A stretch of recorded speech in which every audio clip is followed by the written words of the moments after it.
Okay, ಇವಾಗ minister ಅವರು ಹೊರಗಡೆ ಬೈಟ್ ಕೊಡ್ತಾ ಇದ್ದಾರೆ. ಈಗ ನಾವು ಇವಾಗ 1 ಗಂಟೆ ಪ್ರೋಗ್ರಾಮ್ ನಡೀತು ಹೆಚ್ಚು ಕಮ್ಮಿ. ಅವರ ಉತ್ತರಗಳು ಏನಾದರೂ ಸಮಾಧಾನ ತಂದಿಲ್ಲ, ನನಗೂ ತಂದಿಲ್ಲ. ಸಮಾಧಾನ ಯಾವುದಂದ್ರೆ PPP ಮಾಡಲ್ ಇದೆಯಲ್ಲ, ಆ ವಿಚಾರ ಮಾತ್ರ ಅವರು ಡೋಲಾಯಮಾನ ಸ್ಥಿತಿಯಲ್ಲಿ ಅವರು ಇದ್ದಾರೆ, ಅವ್ರ ಸರ್ಕಾರನ ಇದೆ ಅಂತ ಅನ್ಸುತ್ತೆ ಮೋಸ್ಟ್ಲಿ. ಯಾಕಂದ್ರೆ PPP ಸಕ್ಸಸ್ ಅಂತ ಹೇಳ್ತಾರೆ ಅವರು. ಈಗ ನೀವು ಉದಾಹರಣೆ ದಾವಣಗೆರೆಯಲ್ಲಿ JJM ಮೆಡಿಕಲ್ ಕಾಲೇಜಿಂದ ಚಿಕ್ಕೇರಿ ಆಸ್ಪತ್ರೆಗೆ ಬಂದ್ರೆ ಅವ್ರು ದುಡ್ಡು ಇಸ್ಕೊಂತಾರೆ ಅಲ್ವಾ. ಹಾಗಾಗಿ ನಮ್ಮ ಚಳವಳಿ ಇನ್ನು ಮೋಸ್ಟ್ಲಿ ಕರ್ನಾಟಕದಾದ್ಯಂತ ದೊಡ್ಡ ಮಟ್ಟದಲ್ಲಿ ನಡಿಬೇಕು ಅಂತ ಅನ್ಸುತ್ತೆ. ನಾನು PPP ವಿಚಾರದಲ್ಲಿ 1-2 ನಿಮಿಷ ಮಾತಾಡ್ತೀನಿ. ದಾವಣಗೆರೆ ಮೊಟ್ಟ ಮೊದಲು ಅರ್ಧ ನಿಮಿಷ ಅಂತೆ. ಓಕೆ, ಅರ್ಧ ನಿಮಿಷದಲ್ಲಿ ಉಸಿರು ಬಿಡಕ್ ಆಗ್ಬಹುದು. ಓಕೆ, PPP ಮಾಡಲ್ ಅನ್ನ ಮೊಟ್ಟ ಮೊದಲು ನಾವು ದಾವಣಗೆರೆಯಲ್ಲಿ 2022ರಲ್ಲಿ ನಾವು ದಾವಣಗೆರೆಯ ಎಲ್ಲಾ ಸಂಘಟನೆಗಳು, ಪ್ರಗತಿಪರ ಸಂಘಟನೆ, ದಲಿತ ಸಂಘರ್ಷ ಸಮಿತಿ, ರೈತ ಸಂಘಟನೆಗಳು, ಕಾರ್ಮಿಕ ಸಂಘಟನೆಗಳು ಸೇರಿ 2 ಹೋರಾಟಗಳನ್ನ ನಾವು ಮಾಡಿದಾಗ ಅಲ್ಲಿಯ ಡಿಸ್ಟ್ರಿಕ್ಟ್ ಸರ್ಜನ್ ಅವರು ಹೇಳಿದ್ರು, ಇಲ್ಲ ಇದು PPP ಮಾಡಲ್ ನಾವು ಮಾಡ್ತಾ ಇಲ್ಲ, ಯಾರು ಸರ್ವೆಗೆ ಬಂದಿಲ್ಲ ಅಂತ. ಆದ್ರೆ ಸರ್ಕಾರದ ಮಂತ್ರಿಗಳು ಹೇಳುವಾಗ PPP ಮಾಡಲ್ ಅಲ್ಲಿ ಅದಿದೆ.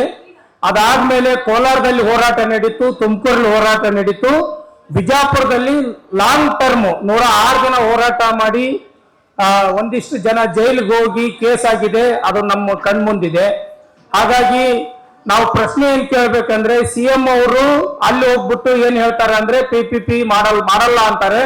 ಅಂದ್ರೆ ಎಲ್ಲಿ ಹೋರಾಟ ಬಲವಾಗಿ ಕಟ್ತೇವೋ ಅಲ್ಲಿ ಮಾತ್ರ ಹೇಳ್ತಾರೋ, ಅಥವಾ ಕರ್ನಾಟಕದಲ್ಲಿ 11 ಜಿಲ್ಲೆಗೂ PPP ಮಾಡಲ್ ಇಲ್ಲ ಅಂತ ಹೇಳ್ತಾರ ಅನ್ನೋದು ನಮ್ಮ ಮುಂದೊಂದು ಸವಾಲಿದೆ ಮತ್ತು ಪ್ರಶ್ನೆ ಇದೆ.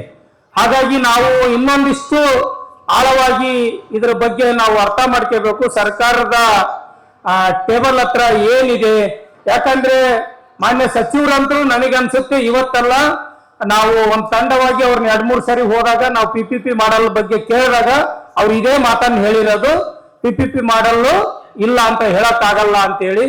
ಹಾಗಾಗಿ ಅವ್ರಿಗೂ ಖಾಸಗೀಕರಣದ ಒಲವು ಇರ್ತಕ್ಕಂತಾರೆ ನನಗೆ ಅನ್ಸೋದು. ಈಗ ಯಾಕಂದ್ರೆ 2-3 ಸಾರಿ ನಾವು ಭೇಟಿ ಮಾಡಿದೀವಿ, ಸಾರ್ವತ್ರಿಕ ಆರೋಗ್ಯ ಆಂದೋಲನ ಕರ್ನಾಟಕ, ಡ್ರಗ್ ಆಕ್ಷನ್ ಫೋರಂ ಕರ್ನಾಟಕದ ವತಿಯಿಂದ ಅಲ್ವಾ ಸರ್. ಅವಾಗೆಲ್ಲ ನಾವು ಗೋಪಾಲ್ ಸರ್ ಆಗಿರ್ಲಿ, ನಾವೆಲ್ಲರಿಗೂ ತಂಡದವರು PPP ಮಾಡಲ್ ಬಗ್ಗೆ ಧ್ವನಿ ಎತ್ತಿದೆ ಅವ್ರ ಮುಂದೆ. ಸರ್ ಖಾಸಗೀಕರಣದ ಬಗ್ಗೆ PPP ಬಗ್ಗೆ ಅಂತೆ, ಹಂಗೇನಿಲ್ರಿ, ಅದು ಖಾಸಗಿ ಅವ್ರು ತಪ್ಪಾಗಲ್ಲ, ಅದೇನು ನಮ್ಮ ಮುಂದೆ ಏನಿಲ್ಲ ಅಂತಾನೆ ಅವ್ರು ಹೇಳಿದ್ದಾರೆ.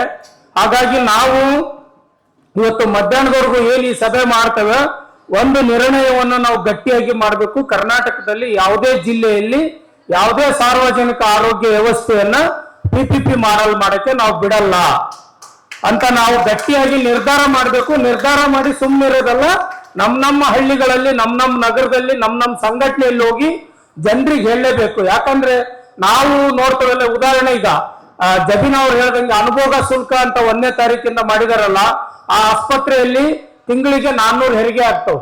ಎಲ್ಲರೂ ಬರೋದು 400ರಿಂದ 500, 600 ಎಲ್ಲರೂ ಬರೋರು ಬಿಡಿ ಕಾರ್ಮಿಕರು, ಅಸಂಘಟಿತ ವಲಯದಲ್ಲಿ ಕೆಲಸ ಮಾಡೋರು ಮತ್ತು ದಾವಣಗೆರೆ ಸುತ್ತಮುತ್ತ ಹಾವೇರಿ, ಈ ಕಡೆ ಹರಪನಹಳ್ಳಿ, ಈ ಕಡೆ ಜಗಳೂರು, ಚಿತ್ರದುರ್ಗ, ಆ ಕಡೆ ಚನ್ನಗಿರಿ ತಾಲೂಕಿನಿಂದ ಬಂದು ಇವತ್ತು ಅದು ಒಂದು ಒಳ್ಳೆ ಆಸ್ಪತ್ರೆ, ಮೈಸೂರು ಮಹಾರಾಜರು ಉದ್ಘಾಟನೆ ಮಾಡಿರ್ತಕ್ಕಂಥ ಆಸ್ಪತ್ರೆ.